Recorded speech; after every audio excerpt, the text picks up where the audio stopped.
Hello, it's Ricky Pound back again. It's now 2024. This is my first video of the year, so Happy New Year and welcome back to my channel. I'm going to be talking today about one particular design or pattern on a Meissen saucer.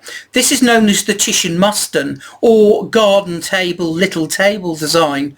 Now this was a design that was very popular from the mid 1720s all the way through to modern day, but very interestingly it was not a design that was ever used by the royal courts of Poland or Germany.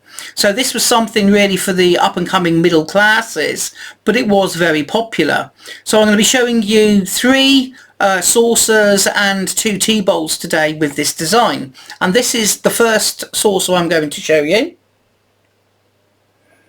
You can see straight away at the bottom there the garden table from where it gets its name, and then you've got these three flowers that grow out in very vibrant reds, and then you've got purples as well, you've got greens, and you've got blues as well, and you've got this very elaborate folate border. And if I tip it forward you can see the gilding picked up there at the bottom, and there is some up the top as well.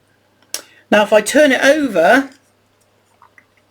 you can see early cross swords there. They've got these engorged hilts at the bottom, pommels, sorry, at the bottom. And you've also got these rather nice three concentric iron red circles, which you tend to find on porcelain from the late 1720s through to about 1735. So that gives us a good way of dating these particular pieces.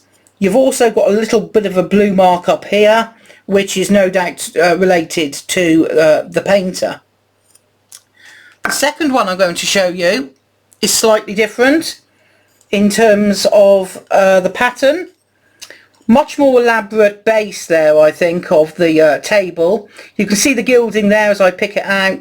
Again, very, very vibrant use of reds and purples and other flowers coming off, and a different type of border as well. If I tip it over, we've got another examples of these concentric circles. Sometimes you find them in puce, though they are not as common, I have to say, as the red ones. And again, you've got these very engorged or enlarged pommels as well. And then again, right at the bottom there, I think you can see the blue mark again of probably the painter. And the third example I've got,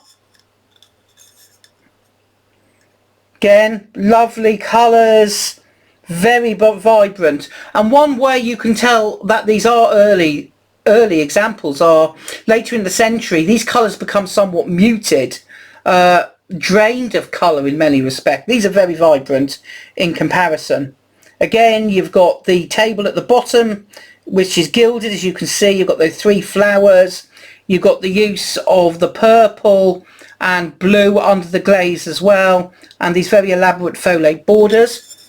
I'm going to turn this one round. You haven't got the concentric circles, but you have got the letter L there, again with the engorged pommels. Here's a tea bowl, very similar in terms of the colour palette as well. This one, interestingly, has got a purple sarang, purple border on the inside, and is decorated with flowers. You can just see how these colours pop off the porcelain. They are so bright, they are so attractive. And then finally another bowl, and of course you will probably know this, that in the early part of the 18th century people in Europe, just like their Chinese and Japanese counterparts, had tea bowls rather than tea cups, so without handles, imitating the tea practices of the Orient. Lovely kakiyamon flowers here, very much based on this kind of decoration emanating from Japan, particularly in the 17th century. Inside, again, you can see it's decorated, and then on the base here you've got the cross swords as well. So just to recap, it's known as the Tischenmuster pattern. There we go. beautifully painted. These examples probably about 1730, something similar to that. That's the first one again.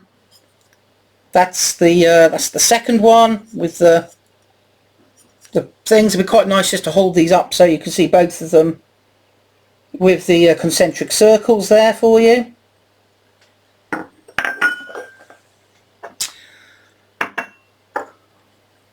I don't know if I showed you this, but this is quite interesting. This is the crossed swords with a letter at the end, and then if you look very carefully, if I turn it round to the camera, you may just be able to see where my finger is. A thrower's mark or a drewer's mark, and what you've got there is a cruciform shape within a circle. So that is actually the symbol for the person that actually produced the porcelain before it was painted later on. The third one, yet again, with those lovely colours, with the crossed swords and the letter, and finally the last tea bowl. So a collection of 5 in this garden table style. Thank you for watching. Bye bye.